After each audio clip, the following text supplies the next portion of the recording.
E aí, pessoal, existem formas da gente fatiar uma funcionalidade, tá? Existem algumas técnicas. E a primeira é, assim, 99% dos casos vocês vão usar a primeira. E uma coisa importante, aqui não tem receita de bolo. Toda empresa vai fazer dessa forma, todo PO vai fazer dessa forma, todo PM vai fazer dessa forma. Não. Então, eu vou pegar aqui um exemplo, né, do meu épico de cadastro. O meu épico de cadastro, ele tem aqui 3 funcionalidades, né, cadastro de filme, cadastro de usuário e cadastro de série.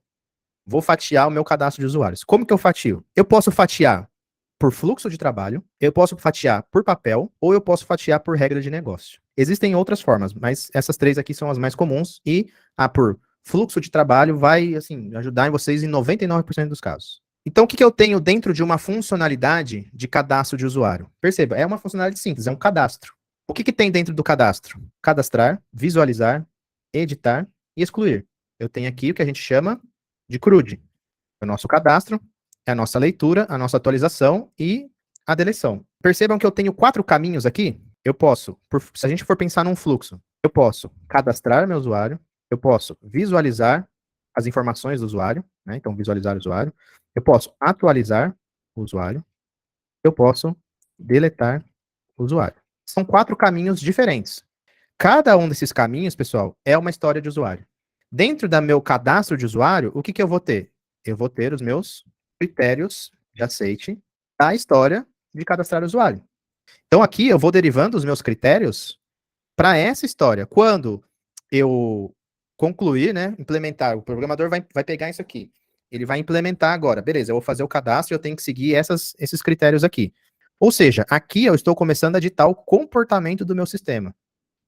Então, percebam que se a gente for pegar uma tela, o que eu tenho aqui? Eu tenho o cadastro, eu vou ter, que é um fluxo, né? Um fluxo de trabalho, ele pode cadastrar. Eu cadastrei, eu vou ter uma outra tela que vai mostrar a listagem de usuários, ou seja, só essa listagem aqui é uma outra história, né? Eu tenho aqui a opção de editar usuário, que é o botãozinho, né? Que geralmente a gente coloca para editar. Essa é uma outra história. Eu vou ter a opção também dele excluir o usuário. Ou seja, é uma outra etapa do fluxo de trabalho. Essa é uma outra história. O cadastro tem seus critérios de aceite, a visualização tem seus critérios de aceite, a edição tem seus critérios de aceite e a deleção tem seus critérios de aceite. Percebam que, por exemplo, nessa telinha aqui, ó, eu tenho alguns filtros, não tem? Eu posso filtrar aqui o que aparece na minha consulta, né? Na minha visualização.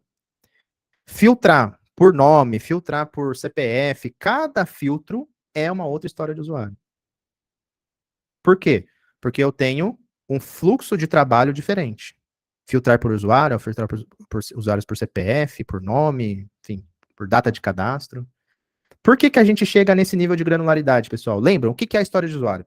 É o mínimo possível que gera valor para o nosso cliente. De novo, isso aqui não é receita de bolo. Como que vocês vão saber o ideal? Fazendo e testando. Não tem receita de bolo, tá, pessoal? Não existe receita de bolo nessa questão. Mesma coisa. Então, outra forma de quebrar, fatiar uma história, pessoal, por papel, tá?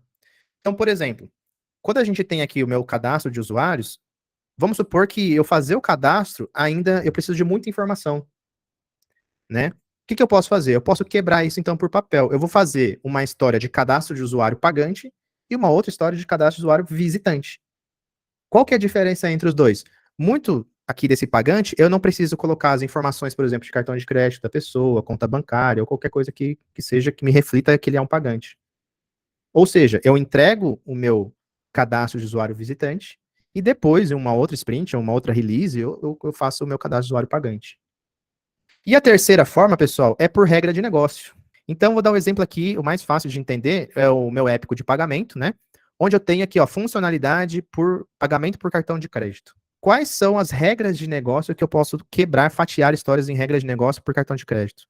Eu posso quebrar, por exemplo, eu tenho uma regra de negócio que fala que eu vou permitir o pagamento com o cartão Visa à vista. É uma regra. Outra coisa é eu implementar algo com o cartão Visa a prazo. As regras são diferentes, né? Eu tenho que calcular os juros, eu tenho que mostrar isso na tela, certo? É totalmente diferente. Uma outra regra de negócio é que, poxa, não é cartão Visa, é cartão Master. É uma outra regra de negócio, é uma outra integração que eu tenho que fazer. Com a opção à vista. E outra regra é eu ter também o pagamento do cartão Master a prazo. Ou seja, através da regra de negócio, eu consigo também fatiar em várias histórias. É sério, peguem essas três formas aqui, tá? Pratiquem com os PMs, com os POs de vocês. Acaba qualquer falácia de alguém comentar assim, não dá para quebrar mais. Dá para quebrar mais.